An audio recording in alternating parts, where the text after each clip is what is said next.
The CNC machine has an added feature of an onboard computer called Machine Control Unit or MCU in short.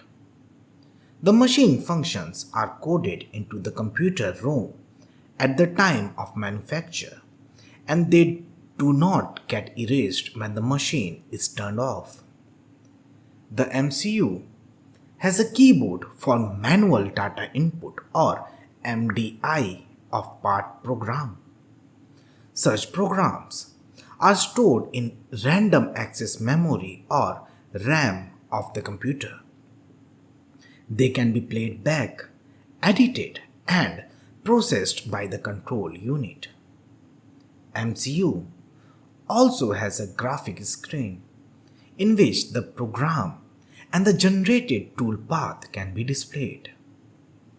CNC controls are also referred to as soft-wired NC system because most of their control functions are implemented by the control software programs.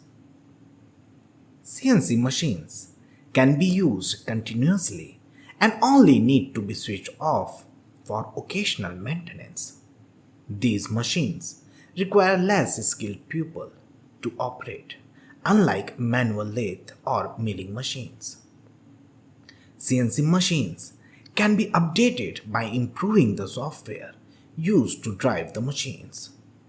Training for such type of CNC machines can be done through the use of virtual software and simulators like CAD/CAM, Fanuc CNC machining simulation, Autodesk CNC machining, and Power Mill, and many more.